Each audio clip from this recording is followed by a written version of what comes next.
Sabahını söyle.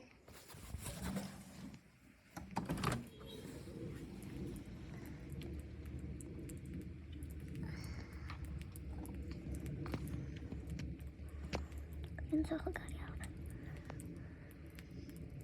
Saat 8.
Burası bir litre su takıldı.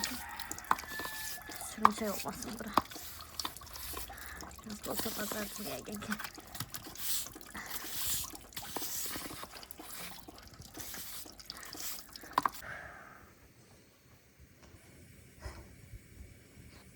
Su gelmek kitapları yok.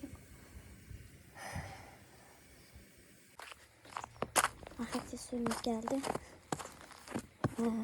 Dişlerimizi sürdük. Yüzümüzü yak.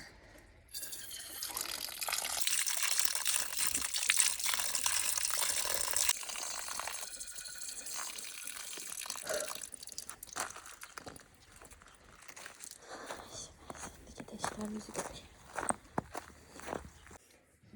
Kahvelerimizi de yutuq getirdik. Qarda şərait olmayanda çox çətin olur. Belə işləri görmək, yəni suya aid olan şeyləri. Yəni bu krandı belki de görenler fikirləşər ki, krantıları niyə duymursuz? Düz neçə ildir ki bu krant buradadır. Neçədən usta gəlib düzəltdiyinə baxmayaraq hər dəfəsində də xarab olur. Ona görə də elə qalıb belə. Ya qismət nə vaxt işləyər, düzələr, özü bilər. Ona görə də qabları yudub. İşte litrələrimizi doldurduq. Nefesi çarpmam da ona göre de kesilebilir. Neçə saat ona göre de suyumuzu doldurup tekrarın zararını kullanmak lazım. Şimdi orada neçə darlasın kullanılır.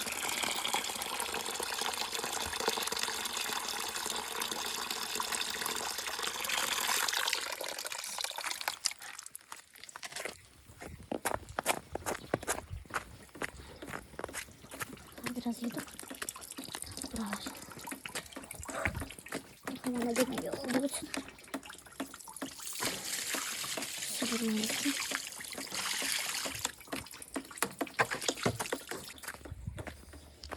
Sulamak da lazım değil. Çünkü akşama şahta olanda уже her yer yine de sürüşken olabilir.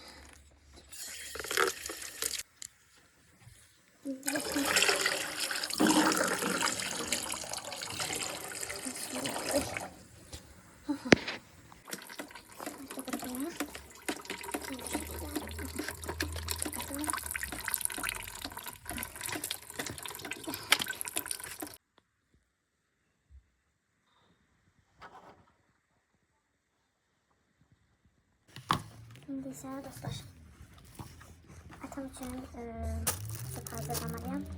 Burada kemtörü var. Yani tövün tamamı yok da, yani başım, ayaklarım, qənedim. Yani bu bulyonlu süt olduğu için daha faydalıdır. Ona göre de bir tane soğanı doğranır, soyup suya atırıq, birlikte qaynayır. Soyum gəlirəm. Burada bildiğim buz açılır ama tam açılmıyor. Ama böyle kopardık, şekilde olur şimdi. Suyunu əlavə etdik. Suyunu da əlavə elədim. İndi qaynasın, biraz yağa düşsün. Tuzun, biberini atıp vangodda öz üçün qaynayacaq. Belədir.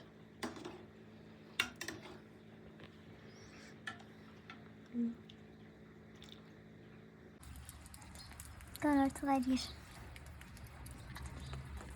Kim sıxmaq istəyir, amma sıxmır. Geçen tam savadı. Привет. Как она? А предки достали? Думаю, в Мексику от них свалить.